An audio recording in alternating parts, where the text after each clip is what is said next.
Boa tarde, amigos. 1h27, já chamamos bastante aí nas redes sociais, porque é um cara muito destacado, não só como treinador, como jogador, mas como gente, né? Nós estamos diante do Roger Machado, que ele já começou a carreira no Grêmio jogando bola com sucesso. Começou a carreira nos times do interior, já com relativo sucesso, especialmente no Novo Hamburgo, quase tirando o Grêmio de um campeonato gaúcho.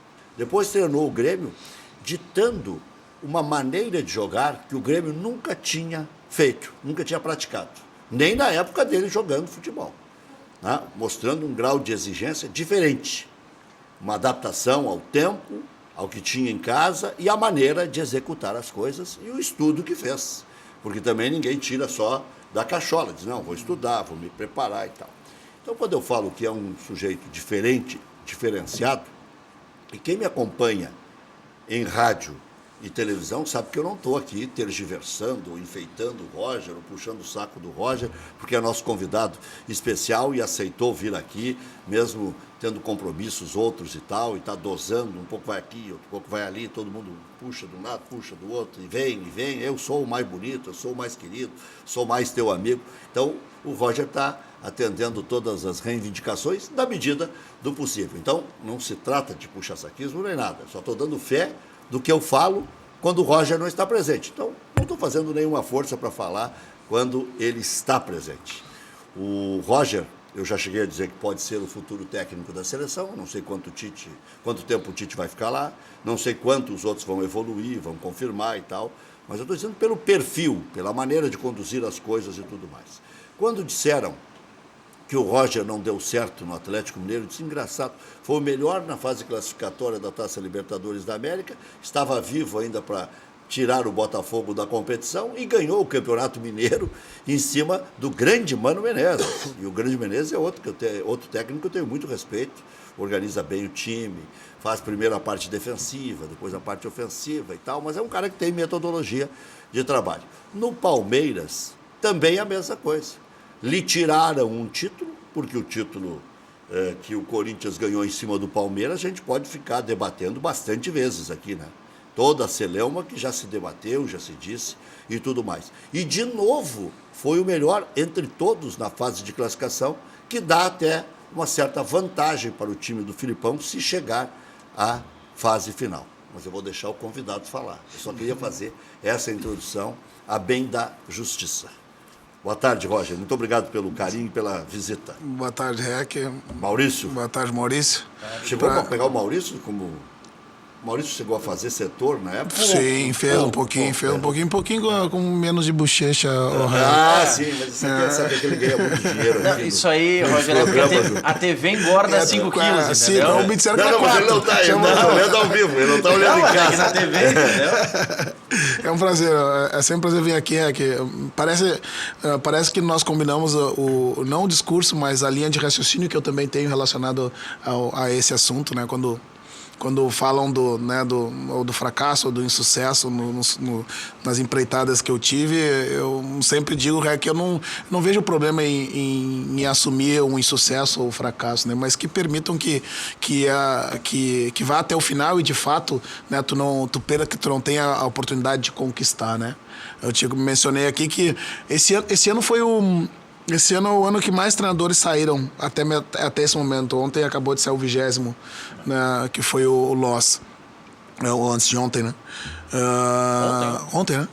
E a tendência é que aumente, principalmente para aquelas equipes que estão disputando ou iniciam disputando as principais competições. Já foram 20 esse ano? Foram. 20. Eram 19, o Loss é o 20º. E agora é que cai mais, né? Exatamente. Agora vai chegar a 30. Então... É capaz de ter um por rodada até o final. Pode ser. E o que acontece?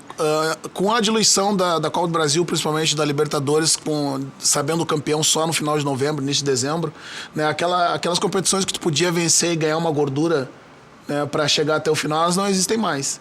Né? Então, qualquer estabilidade no meio desse processo, como na minha opinião foi o caso que aconteceu comigo, tanto no Atlético quanto no Palmeiras, né, gera uma pressão muito grande, por consequência, a saída do treinador. Né? Mas nada que a gente não considere experiência e vivência e procure isso para aprender a crescer. E desses 20 técnicos, Roger, que caíram, que foram demitidos dos clubes, a maior parte foi logo naquele período depois da parada da Copa. Então, se deu tempo de trabalho e com um jogo, 2 partidas em alguns casos, já demite o treinador. Mas sabe por quê, Maurício? Porque se entende que na parada da Copa, aqueles que ganhar os jogos logo em seguida da parada da Copa significa que o trabalho foi bem feito durante Aproveitaram a parada. Quem não venceu automaticamente, né, está fadado a ter como conclusivo o não aproveitamento daquele período e, por consequência, né, a não continuidade do trabalho. Né? É simples. Uma análise bem superficial. Né? Exatamente. Bem superficial. Porque, tem que combinar com o adversário. Exato. Quer dizer, se os dois forem bem, o que ficar mais... Tem que dar tudo empate, na rodada. Tem que começar a combinar. Mas aí empate, dependendo do tamanho do clube, também é problema. Não, empate depende do tamanho do clube, Maurício, depende da circunstância que o empate aconteceu. Se aquele empate foi assim, você saiu perdendo em casa e foi lá e conseguiu o gol de empate, né, com muita disposição, com muita vontade, aguerrido, perto do final do jogo, ele é considerado quase uma vitória, né? Agora, se você sai na frente e cede o empate para o adversário, ele é considerado quase que uma derrota. Rogério, até onde você pretende ir como técnico? Por quê? Alguns dizem assim, eu vou treinar até os 60. Era a ideia do Abel, inclusive. Depois eu vou cuidar da minha vida. Não largou até agora, já vai fazer 70 daqui a pouco. Eu vou treinar a seleção brasileira se lá chegar. Então. O Guardiola, que é um dos grandes técnicos do mundo, para alguns o maior, ele também estabeleceu um limite. Dizer, eu vou até ali e depois não vou mais. Quero treinar na Inglaterra, agora não está lá, e depois vou dar uma parada. Até onde vai o Roger? Boa que pergunta, é um intelectual que se preocupa com 1000 coisas, não só com a bola rolando. Boa pergunta. Assim, eu joguei 15 anos, né, como jogador profissional, e a minha ideia é que eu tenha 30 anos trabalhando dentro do futebol.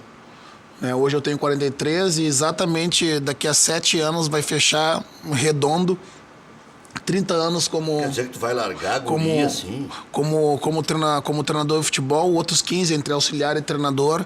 Então, quer dizer que é bem provável que daqui a 7 anos eu me dedique a fazer outra coisa, né, e deixe os campos um pouco de lado. Mas nem ligado ao futebol, não. pode ser? Sim, não. Deixar fazer me dedicar a outra atividade, possivelmente ela vai ser dentro do esporte. Até pela ligação. Não tem como. A gente não consegue ver outra coisa, Maurício. Vivi a minha vida toda, cresci fazendo jogo e... Mas aí, será que dá tempo de chegar na seleção? Eu quero trabalhar para isso, forte. Forte. Tem o ciclo... Então já vi que é um sonho também. Mas dentro de 7 anos, se pegar a seleção nesse ciclo da Copa do Catar, tudo bem, dá pra sair no meio desses 7. Agora, se for o técnico do próximo ciclo, já dá tem mais que ampliar Tem que ampliar mas daí muito exigente. Mas daí, Maurício, é que nem jogo, né? Daqui a pouco o bandeirinha lá levanta uma plaquinha. Daqui a pouco tem os acréscimos. E aí vai pro Canadá e pros Estados Unidos e ganha. E México. Ganha o título. E aí o povo desfica. E daí a dona Camila e a dona Júlia e a Gabriela disse, volta, como é que faz? Mas elas vão te dizer assim, Roger, 30 anos não, vamos a 35 de carreira. Mas não dá, Roger, não dá tempo para tudo. Não dá, Rec, não dá. Agora, por exemplo, vamos começar pelo ano passado, no Atlético. Acertei do ponto de vista familiar, disse, melhor a gente manter a estrutura aqui, as crianças estão na escola, etc e tal. Eu sou extremamente ligado à família e eu não me vejo longe delas, né, Rec? Pois bem, morei sozinho, muda de lugar para outro, tenta pegar um lugar melhor e tal. Chegou lá em março, eu conversando com a Camila e com a esposa, eu disse, cara, não dá, cara. Eu preciso de vocês perto de mim para me sentir, para produzir melhor. Ok, vamos...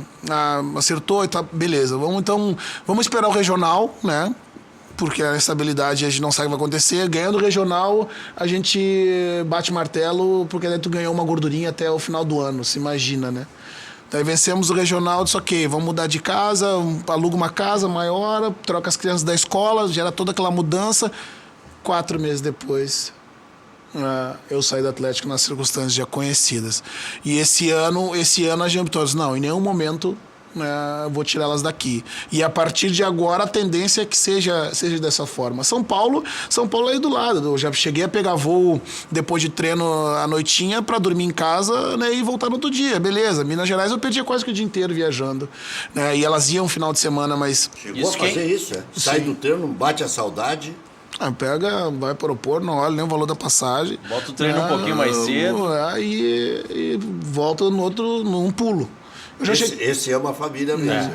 E daí... Quantos anos tem tuas filhas? A Gabriela fez agora dia 4 anos de ontem, 10 anos, né? Feliz aniversário, filha. Até hoje a gente vai comemorar num restaurante aniversário dela. E a Júlia tem 12 anos. 10 e 12? 10 e 12. Uma fase um que... grude, né? Meninas ainda bem puxa-saco da gente. Né? Então Minha filha de 12 vê jogo comigo em casa, quando eu estou em casa. A Gabriela é mais... joga futebol. Discute, pergunta se eu estou vendo o jogo na TV. Sabe? E aí, filha, o pai tá... Como é que o jogo tá te agradando? O que tu tá vendo? A Júlia é mais da música, mais musical. O Palmeiras é um moedor de técnicos? Eu não diria um moedor de técnico. A italianada é muito chato. O mercado de São Paulo, por ser o centro também econômico do país, tudo é hiperdimensionado, né? Mas eu te confesso que assim que a minha experiência, tanto no Palmeiras quanto com a imprensa do centro do país, para mim ela foi muito boa. Né? A instabilidade muitas vezes também em questão de ano político, ela acaba sendo um fator de interferência no trabalho. Né? Quando eu cheguei a minha chegada no Palmeiras, a gente dá uma rememorada, respondi muitas questões na apresentação relacionadas, né, a uma parte da torcida em função da rejeição e da opção, né, que naquele momento era o Abel ou eu como treinador, uma parte rejeitando a chegada, né, passou pela perda do Paulista naquelas circunstâncias, né? E as instabilidades naturais do futebol, né, que a gente já conhece, mas que naquele momento da saída foi uma derrota em 7, né? Nós viemos de 6 resultados sem perder. Não é uma surpresa porque a gente já está acostumado, mas nos surpreende de uma certa forma. A imprensa e a torcida, nesses 3 centros que você trabalhou, Rio Grande do Sul, Minas e São Paulo, onde que a imprensa incomoda mais? Onde que a pressão da torcida é mais forte? Quer saber a verdade? Não, o Sul, por eu já ser daqui, nascer aqui, viver aqui, ter jogado muitos anos aqui, né, já conhecer um pouco, né, de como funciona, né, a imprensa local e a capacidade muito alta. A imprensa do Sul ela é bastante crítica, e com uma crítica bastante inteligente, né? Assim como a de Minas também, né? Que tem um aspecto bastante parecido, porque tem uma divisão, né? Entre Grêmio, Atlético e Cruzeiro também. Né? Agora em São Paulo, pelo número, pela exposição, né? Se aqui numa coletiva de imprensa, né, há 1, 2, 3 veículos, né, lá isso é multiplicado muitas vezes por 5, né? E o tamanho da onda que a dimensão do que você faz ou fala ou expõe, ela acaba sendo maior de uma certa forma. Mas volto a dizer, para mim, consegui lidar muito bem, né? Porque o REC e o Maurício sabe um pouco da minha personalidade e eu gosto de tratar bem a todos e para mim não existe pergunta ruim, né, REC? A gente que tem que ter habilidade para poder responder educadamente a todos, né? E é uma vivência que para mim foi importante para o meu crescimento, né? Me tornei um outro profissional sem dúvida com esse nível de exposição que teve em São Paulo. Você se acha como o bola da vez e cada técnico que cair num time grande, vamos pensar no Roger, porque teve uma época que o bola da vez era o Mano Menezes, né? O Abelão está sempre nessa aí, né? Os times grandes querem. O Tite já está na seleção brasileira. O Muricy já está fora. Vários outros, se sabe, não vão treinar times grandes. Não tem o tal do perfil, o desenho que a gente mesmo faz. Bom, esse aí não vai. Você acha que vai ser sempre assim? De repente, Flamengo? Vai estar ligado muito ao que tu fez recentemente, Rec. Né? Um pouco mais, um pouco menos. né? Sempre a gente ouve falar, né, do desejo dos clubes grandes, né, dos clubes da Série A de um modo geral pelos treinadores, mediante ao seu retrospecto recente. Porque independente se é novo ou se é mais velho, né, a todo momento se lembra do Abel, né, se lembrava do Cuca até recentemente, até assumir o Santos, agora, né, o Jair, o próprio Loss que saiu, o Carille que foi campeão com o Corinthians, eu que nessa ascensão, né, bastante rápida também consegui me colocar. Você e o Carille já estão no outro patamar. Você acredita? Com certeza. Eu me vejo no início de uma caminhada, né? Não me sinto com a experiência de um Abel, obviamente, do Cuca, do Vanderlei, do Tite. Mas a tua metodologia de trabalho, de fazer o time funcionar, de fazer o time jogar, de aparecer jogadas diferentes, né? De ter aquela história de não ficar fazer um com futebol a mais bola, propositivo também, né? Ficar com a bola, entrar na área, aquela história que... Pois é, eu gosto. Cada treinador acaba adotando um estilo. E por incrível que pareça, eu fui um jogador defensivo que eu não era habilidoso, eu tinha técnica, né? Eu tinha uns fundamentos, né, para a função, mas não era um jogador hábil como um lateral como o Marcelo, né, que quase que é um meia, né? Mas hoje eu gosto que o meu time ataque, porque eu sei o que é sofrer, defender. Tá se vingando agora. Que eu sei o que é defender com a bunda lá atrás. Né? Então, para mim, quanto mais eu tiver a bola e mais longe do meu gol eu permitir que a bola esteja, menor a chance de eu sofrer um contra-ataque ou sofrer com a força do adversário. Você sentiu mais falta quando saiu do Grêmio? Você levou seus auxiliares, alguns, outros ficaram. O Rogerinho, por exemplo, nessa trajetória externa, pós-Grêmio, te fez muita falta? Então, em função dessa minha ideia, né, de permanência no futebol, eu sempre tive uma preocupação muito grande, quando não estando empregado, dos profissionais que eu estivesse junto, né, que obviamente, né, todo mundo é bem remunerado, o treinador é muito mais, né, mas que esses profissionais eles não sofressem, né, em função de estar fora do mercado, né.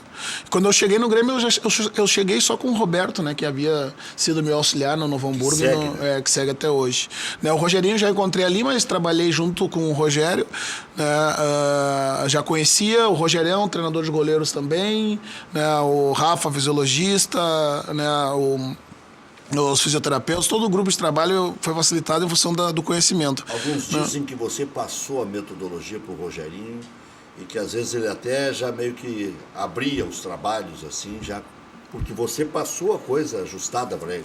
Não, então, quando eu cheguei com o Rogério a conversar com ele, eu disse, Rogério, eu disse, você faz um trabalho de, digamos, de musculação na academia e depois você vai para o campo transferir esse trabalho de musculação para potência, né? Tu estimula o músculo na academia e depois transfere para a especificidade do campo, né? Na minha metodologia do campo, ela funciona exatamente igual. Então, se eu quero que no começo do trabalho tu estimule eles, né, ao que eu vou fazer na sessão principal. Né? Tem que ter eu gostaria que tivesse a mesma metodologia, a mesma sequência. Então eu preciso, né, que junto dos aspectos físicos do jogo, né, tu também comece a inserir, por exemplo, né, um trabalho de passe em apoio, que eu trabalho muito o jogo, para que depois eu transfira para a atividade principal. E aqueles 10, 15 minutos que muitas vezes que é usado apenas para aquecimento, né, eu aproveitava, porque hoje tu tem o tempo muito apertado. Para não estourar todo mundo. Cada vez o treino é mais intenso. Cada vez o treino é mais né? intenso e curto, e quanto mais específico, melhor. Né? Então, se essa habilidade o Rogerinho já vinha, porque o Rogerinho é recente no profissional, mas ele tem quase 30 anos de Grêmio, né? Trabalhando em todas as categorias, funcionou muito bem. Tem que ir aprimorando, lapidando, né? E todo mundo fala. Sabe quem é que fala mais? Eu não vou dizer quem, mas você deu chance para vários estagiários, né? Eles ficavam encantados. Eu sempre gostei. Como o Roger conseguiu transmitir os auxiliares uma coisa boa que os caras vão mantendo e vão apresentando para os outros técnicos. Eu não estou dizendo que tenha ficado só isso pro Renato. Todo mundo está entendendo mais ou menos onde é que eu quero chegar. Você deixou implantada, incutida uma ideia de como poder produzir mais em menos tempo e levar para a bola. Não, cada um tem uma forma de trabalhar, né, Rec? Não existe melhor nem pior, existem diferenças. Né? E bem, na verdade, que o futebol... e também eu não inventei nada, né, Rec? Tudo que eu sempre quis, né? Muita gente diz, não, tá, metodologias modernas, né? Eu disse, não, cara, tudo que eu quero do ponto de vista do nosso jogo é que a gente volte um pouco para nossas origens. As nossas origens, a origem do jogo do futebol brasileiro sempre foi ter a bola, né? Sempre foi usar a individualidade para passar pelo adversário, né? Sempre foi o jogo plástico, o jogo bonito, né? E também muito competitivo, né? O que atualmente se tem mais é metodologias para você atingir o seu objetivo, né? Isso que se difere de uma das outras. Essa questão de permanecer a ideia ou de se consolidar uma ideia do clube passa muito por comissões técnicas permanentes. Você vê no futebol brasileiro os clubes preparados e com a infraestrutura necessária para manter essa linha de trabalho por um longo tempo? Primeiro é exatamente isso. Acho que, Maurício, acho que não pode muito ficar dependente apenas do treinador, né? Os clubes, eles têm que ter, ao longo da sua história, né, aquelas equipes que foram vitoriosas, têm que ter um conceito de jogo. A memória. Tem que ter uma memória de jogo cultural. Né? Claro, você mudou isso primeiro. Sim, quando se ousa mudar, se corre risco. Né? E eu fui muito criticado, né, em função disso. Né? Como é que eu estava jogando com um falso, sem um centroavante, né? Se historicamente as principais conquistas do clube, né, se deram com centroavante, né? Mas o fato de usar um falso 9, né, como tinha na figura que a gente usava, era em função da característica do meu grupo, do material humano à disposição, e não tanto pelo único, exclusivo desejo, né, de não ter aquela referência ali. Você ganhou o Bobô. O Bobô como alternativa para que você tivesse, né, na necessidade a possibilidade de ter um jogador de área e em outros momentos entrar também com um jogador assim. Né? Então, o primeiro parte do clube. Né? Em alguns momentos se deseja essa transferência vertical, né, do profissional para as categorias mais baixas, mas a gente precisa saber se isso está em consonância com o que o clube deseja também, né? Mas o que você vê nos clubes daqui, existe essa cultura e esse pensamento? Porque é muito comum quando a gente vê um clube, não vamos citar clubes específicos, porque isso acontece em todos. Sim. Cogitam trazer um técnico com o perfil do Roger, que é um técnico mais propositivo, mas cogitam também um Argel, por exemplo, que já tem um estilo de jogo completamente diferente. Os dirigentes, pelo menos nas especulações de técnico, eles não seguem muito essa linha. É difícil. É difícil porque daí a gente tem que fazer uma leitura de ambiente, Maurício, e também, ainda mais hoje em dia, com o advento das mídias, né, sociais e do torcedor completamente absorvido por isso. Né, eu tenho quase que certeza que no momento da escolha do treinador entram alguns aspectos muito importantes, como a forma de gestão, né, a forma como se organiza o time. Né, mas também tem uma questão importante, né, que hoje, né, um treinador que chega com um índice, um nível de rejeição vindo de um outro lugar, por vezes tem uma dificuldade maior para trabalhar também. Né? Então, eu vejo que esse é o futuro, né, de você conseguir transferir de uma geração para outra, né, e ter uma linha contínua de trabalho através de uma característica de um treinador, né? Mas hoje ainda nós estamos um pouco distante disso, né? Acaba se pegou, hoje o ciclo é mais ou menos assim. É o mais experiente, disciplinador e que conhece grupo, né? Como disse, são as falácias do futebol, né, Rec? Gestor de grupo. É o disciplinador, que tem a chave do vestiário, mas que não é bom de treino. É o teórico, né, que é bom de treino, mas não é bom de gestão. Né? Ou não passa bem pro grupo. É uma grande bobagem. Sabe por que eu torço pro Filipão ganhar, Rec? né, no Pra mostrar que Palmeiras. tem as duas coisas.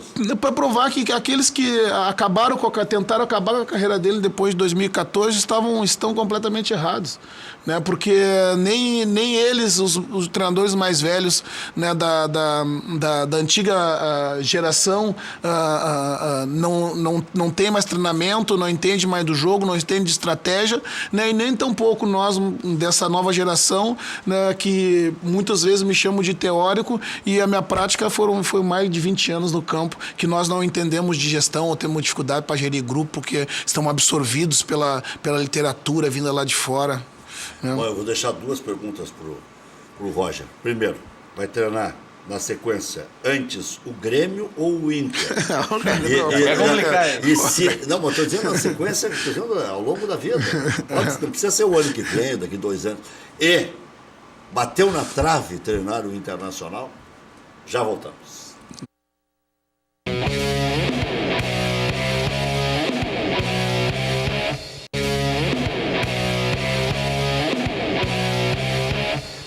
Muito bem, Internacional venceu o Flamengo 2-1 ontem no Beira-Rio. Colorado chegou ao 8º jogo sem perder e assumiu a liderança do Campeonato Brasileiro. A vantagem em relação à primeira equipe fora do G6 aumentou para 14 pontos. Ou seja, se o Inter empatar todos os jogos, vai ficar aí pelo menos no G6. Equipe volta a campo no Grenal domingo, 16 horas.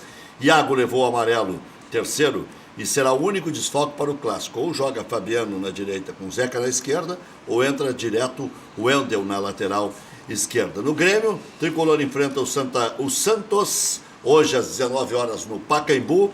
Uma vitória deixa o Grêmio a 3 pontos da liderança, podendo assumir a ponta no domingo, em caso de vitória no Grenal e derrota do São Paulo. Dos titulares, apenas Groi, Jeromel, Cícero e Ramiro vão atuar. Léo Moura, Kahneman, Cortez, Luan, Everton e Jael estão fora da partida por diversos motivos, e o que mais chama a atenção é a nova lesão do Michel, que jogando nos aspirantes acabou se contundindo outra vez e vai ficar no estaleiro. Groi, Léo Gomes, Jeromel, Bressan, Marcelo Oliveira, Cícero, Tassiano, Ramiro, Douglas, Alisson, André na frente, o time do Grêmio para pegar o peixe. Vanderlei, Vitor Ferraz, Robson Bambu, Gustavo Henrique Dodô, Alisson, Diego Pituca, Délis Gonzalez, Rodrigo, Sacha e Gabriel. O time ofensivo aqui do técnico Cuca. Equipe paulista não perde há 3 jogos na competição. Tricolor enfrentou 31 vezes o Santos em São Paulo na história, em apenas 3 oportunidades saiu vencedor. É um negócio impressionante. Os jogos de ontem: Bahia 2-0 no Sport, Botafogo e Cruzeiro 1-1, Ceará 2-1 no Corinthians. O Lisca doido ganhou das 2 maiores torcidas do Brasil, hein? Um orçamento de 550 milhões. O Ceará, que tem 40 de orçamento, ganhou do Corinthians e ganhou do Flamengo.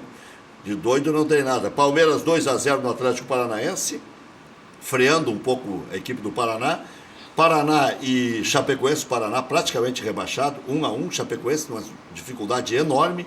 Atlético Mineiro 1-0 no São Paulo, o jogo que deu a chance do Inter liderar, e o Inter aproveitou, meteu 2-1 no Flamengo. Além de Santos e Grêmio, hoje às 19, às 19 também tem Fluminense e Vitória, e às 20 tem América e Vasco da Gama, à exceção de Santos e Grêmio. Os outros 2 jogos pela ponta de baixo. O Fluminense está ali no meio da tabela. Já voltamos.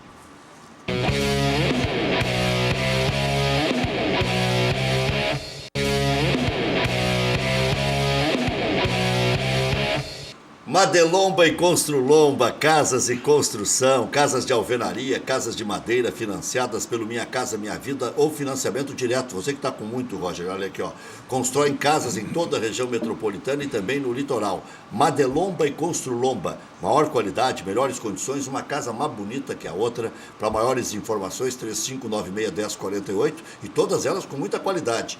986317709. Fale com o Fernando, visite Madelomba Casa e Construcão.com.br.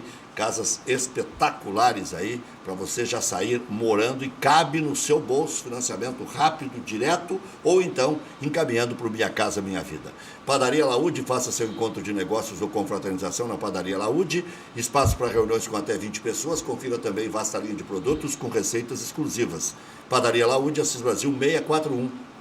Telefone, fala com o seu Edson e equipe, 3362-2020.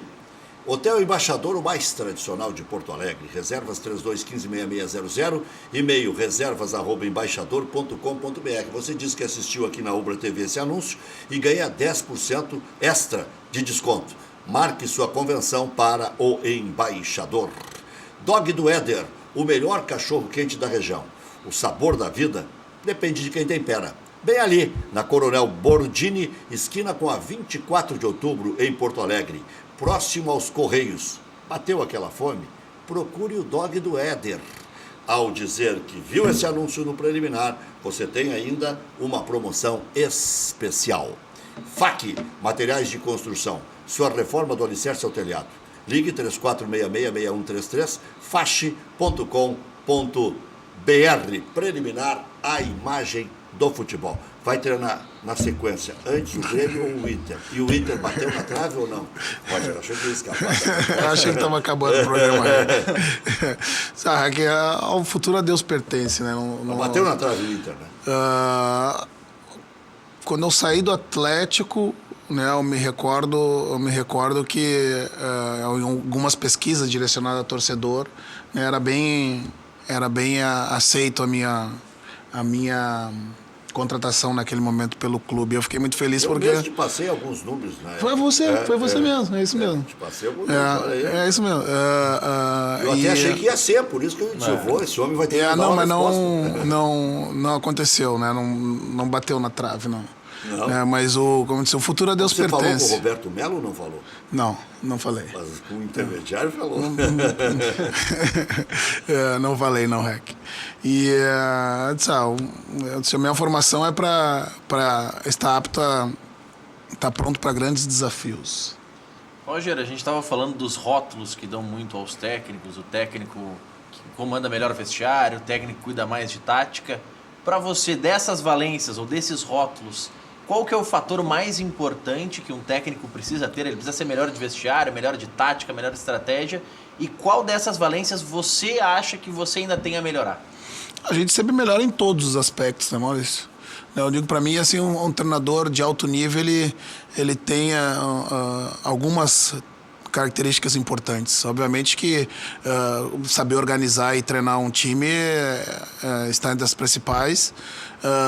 Ser um bom gestor, né? Ser um bom gestor do grupo, de modo geral. Tem o que eu chamo que é questão de ambiente. Né? Uma boa gestão de ambiente é um outro tipo de gestão, que a gestão de ambiente é o que é saber lidar bem com a imprensa, saber lidar bem com a torcida, né? Saber lidar bem e conduzir bem esse processo que muitas vezes politicamente dentro do clube está acontecendo, né? Ser bom de jogo, que é tu ler bem o que está acontecendo dentro do jogo e conseguir traduzir informação. E tem uma parte menor no que diz respeito a tempo, mas para mim tão importante quanto as outras todas, né? Que é o gestão do intervalo. E durante muito tempo, né, virou brincadeira a prancheta do Joel, que ficava à beira do campo apontando algumas coisas ali na beira do campo, e eu fui jogador do Joel no Fluminense. Foi o melhor treinador de intervalo que eu tive na minha carreira, né, porque ele conseguia, no intervalo, todo mundo sabe que tem 15 minutos, porém em 5 minutos tu chega, né, os jogadores descansam, 5 minutos eu passo a informação contada no relógio, Rec, né? E 5 minutos os jogadores se trocam, se arrumam para voltar para o campo.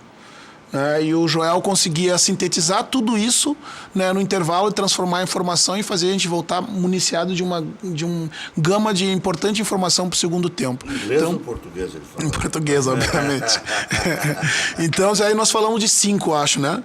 Gestão de grupo, gestão do ambiente, o trabalho, né? O trabalho de campo e organização da equipe, né? O jogo, e o intervalo. Você acha que cada vez menos vai ter essa história de o cara ter a chave do vestiário, que ainda virava e mexia, diz, entrega pro Abelão, aí não precisa ter muito auxiliar, não precisa ter muita coisa. Entrega pro fulano que ele chega chutando a porta e bota a ordem. E esses dirigentes incompetentes não vão dar palpite? Cada vez mais, quando se profissionaliza, qualquer processo, qualquer segmento, A tendência é que as funções dentro de cada núcleo, de cada organismo, elas vão se especializando, né? Uma comissão técnica, antigamente, ela contava com 3, 4, 5 profissionais. Hoje, recentemente no Palmeiras eu trabalhei com mais de 20 profissionais em torno ali do vestiário, e que cada um com seu papel bastante específico, né? A gestão do grupo ela é determinante, né? Assim como se entender bem de futebol e se saber organizar bem uma equipe, né? Tem pesos muito semelhantes, né?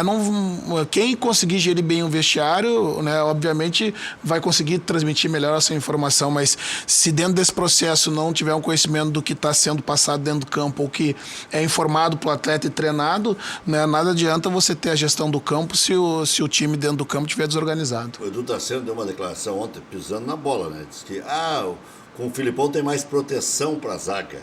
Com o Roger não tinha. É da escola do Filipão. Mas eu gosto de defender atacando, né? Eu gosto de ter a bola, né? E como eu disse, cada profissional tem seu estilo, nem melhor nem pior, né? Se ganha pela defesa e também se ganha pelo ataque. E às vezes também se coloca a culpa no técnico quando o cara fraquejou profissionalmente. Bom, aí não quero falar nada, Rick. Por que você... quais aspectos você considera que podem ser analisados dessa sequência de gaúchos comandando a seleção brasileira? Porque há um domínio de gaúchos no comando, especialmente nesse século. Só o Parreira furou a fila de 2001 para cá. Pois é algo a se pensar, né? Talvez tenha muito a ver historicamente, o estilo de jogo que sempre foi jogado no Rio Grande do Sul favoreceu nos momentos onde há a escolha daqueles jogadores que representarão o Brasil, e inevitavelmente nós sempre tivemos uma escola bastante plástica e artística, né, no ponto de vista do jogo, né, e essa escola também pode ter favorecer e fortalecer esses princípios, né, desses jogadores que sabem muito bem passar pelo adversário com a bola, tem a virtude pessoal, né, mas com uma consistência defensiva, né, isso se torna um ponto muito mais forte. 1998, 4-0 contra o Nacional do Uruguai. Lembra alguma coisa para você? Não? Opa, eu tenho uma sequência de fotos lá na parede desse lance. É? Tem. Então tá. Vamos ver esse gol aí?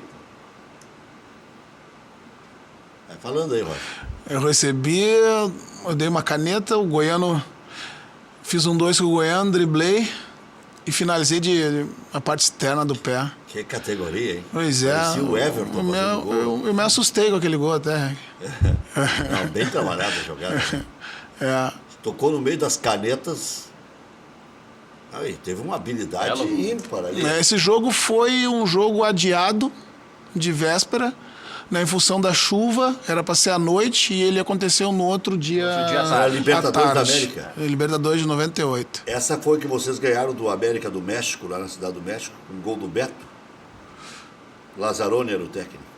Exatamente, 98, isso mesmo. Lá 1-0 foi o problema, né? Isso mesmo. Lá no Estádio Azteca. No Estádio Azteca. Nós perdemos, foram 2 jogos lá, eu acho. Nós perdemos o primeiro pro Chivas e ganhamos o segundo. Eu me lembro, estava lá. O Cacalo era o presidente do Grêmio, né? E o Sebastião Lazzaroni era o treinador. técnico. Foi naquela Libertadores. Muito bom treinador. Muito bom. Ficou pouco tempo, né? Por isso tu não consegue absorver tudo que tu pode absorver do treinador. Roger gosta de assistir o Roger, não? Não. Não? Não gosto. Vai ter que se assistir agora, mas é pequeno. Uma coisa que você falava depois, acho que até sobre bastidores, vamos ver. A coisa que a gente tem a garantia com a pontuação que a gente chegou até aqui é que a gente não briga mais pela parte de baixo da tabela. Daqui para os nossos objetivos, se a gente parar de conquistar pontos, a gente não chega. Então, portanto, nós temos 27 pontos para disputar. Nós temos que ganhar o máximo possível que a gente conseguir. Faz com vontade e tesão, dentro da nossa característica. Não dá para defender com 11 e atacar com 4. Eu tenho que defender com 11 e os 11 têm que atacar organizadamente. Faz que a gente vence. Todos juntos. Todos juntos. Essa unidade aqui que a gente está abraçado no outro tem que ir para dentro de campo. Bom trabalho. 1, 2, 3, Grêmio! discurso. Eu achei que São até mais muitos, né? calmo, dá uma agitada na hora H, Pois essa sacudida então, final ali. essas coisas que são uma das críticas que eu recebi, Já tinha visto esse vídeo. que eu recebi, inclusive iniciadas aqui nesse período, era de que a beira de campo muitas vezes eu não jogava junto com os jogadores, né, que a minha personalidade mais tranquila e de colher informação à beira do campo, né, ela seria assim também no dia a dia e que não passava energia para o jogador.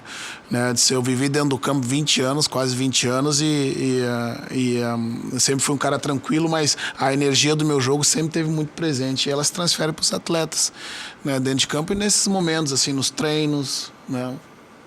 O Renato, quando chegou no Grêmio, deu prosseguimento ao teu trabalho. Ele não mudou radicalmente. Com muita capacidade. Né? Fico bastante à vontade para falar do Renato, porque eu fui jogador dele, campeão com ele. Artilheiro da final. Artilheiro de um gol da final. Fui auxiliar nas 2 passagens dele pelo Grêmio. E ontem no programa descobri que aqueles Copa dos Campeões que teve no Nordeste, ele fez uma participação e eu joguei com ele. Um pouquinho, mas joguei. Acho que um tempo ele jogou naquela Copa dos Campeões. Então, imagina, fazem quase 2 anos que o Renato está vencendo com o Grêmio, né, e com toda a sua capacidade, colocou o seu jeito dentro de uma base que vinha, mas com o seu talento, né, conseguiu organizar o clube e isso se transformou em conquistas. É bom para os dois lados a comparação? A comparação de que sentido disso? Da capacidade, do que conseguiu executar, o prosseguimento das coisas, redundando em títulos. Porque você fez um bom trabalho e é reconhecido isso no Grêmio, tanto é que ficou um bom tempo. Aqui no futebol brasileiro, dificilmente tu inicia um trabalho do zero, né, Rec? Eu costumo dizer que quando eu recebi minha primeira oportunidade como treinador no Juventude, eu fui substituindo o Delamore. Geraldo Delamore. O que eu encontrei de base me permitiu queimar algumas etapas importantes. Né? E foi importante para aquele desenvolvimento, né? E para o início da minha carreira, né? Então a capacidade do Renato em organizar o time, em botar a sua forma de jogar, dando continuidade ou não ao trabalho antecessor, né? E as conquistas que ele teve estão marcadas no clube e corroboram a capacidade do seu trabalho, né? Que é um desses profissionais que eu aprendi muito quando Com quem você aprendeu mais? Com todos. Estava contando, foram 33, Rec. 33? 33. 33 técnicos. Profissionais. Com alguns tu aprende como se fazer a coisa certa. E outros o que não fazer. E quer citar algum que você tentou com a maioria eu aprendi como se fazer. Né? E isso aí serve para jornalista também. Eu tenho uma brincadeira que eu faço, esse aí só pegou o lado ruim que eu tinha. Roger, você falou que você gosta muito de voltar para as raízes do futebol brasileiro, de um futebol mais propositivo, mas cada vez mais nós vemos técnicos daqui ou falando, ou até indo para a Europa, ou falando que quer ir, ou indo para a Europa buscar conhecimento. O que nós podemos aprender lá e que pode ser aplicado aqui, sendo as realidades tão distintas? Exclusivamente com relação a metodologias mais atuais para se fazer o treino. Né, porque a maioria das coisas que nós desejamos buscar lá foram eles que vieram aqui e levaram. Né, então talvez a gente tente encontrar lá o que a maioria das culturas futebolísticas veio beber da nossa água. Eu costumo dizer, Maurício, que nós fomos uma grande multinacional exportadora com tecnologia de ponta durante muitos anos, que o mundo inteiro, querendo saber e descobrir o que a gente fez, enviou aqui profissionais para levar esses promotores dessa indústria, né, que eram os jogadores e os treinadores, né, e durante algum momento disso tudo a gente deixou de investir em tecnologia, né, de posse de toda essa informação extraída da gente. O mundo aprendeu a fazer o que a gente fazia, e a gente ficou um pouco para trás. Perfeito. Hoje a gente está na frente de novo. Vamos ver o gol do Roger aí, esse que nós falávamos há pouco aí, os dois abraçados, né? Os dois vencendo juntos. 2007, Copa do Brasil, contra o Figueirense do Mário Sérgio, falecido Mário Sérgio. direitinha. Golaço, hein, ó. Direito. Você fazia Aí, poucos gols, não fazia gol bonito. Sabe que na minha conta são 28 gols, né? Não é tão pouco. Foram no Grêmio que foram. O Grêmio tem uma média de 1 gol a cada 50 jogos. Mas no Japão eu joguei mais de ala, então o Delta mais próximo da área, eu também fiz uma. Quando eles abriam o olho, tu já tinha feito gol. E no Fluminense também foram outros 10 gols também. Eu cheguei a fazer 2 gols num jogo no Campeonato Regional, no Carioca. A próxima vez que você vier aqui, que espero que seja breve, né? Convidado vai ser. Nós vamos mostrar esses gols aí, né? Mostramos 2 importantes aí, né? Um muito bonito contra o Nacional do Uruguai e esse aí contra o Figueirense, né? Que te deu o título lá, o Mário Sérgio lá do Renato outro. Valeu, obrigado pela presença. Valeu, Rec. Sucesso. Abraço. Que seja breve o retorno, né? É isso aí. Até às 19 horas.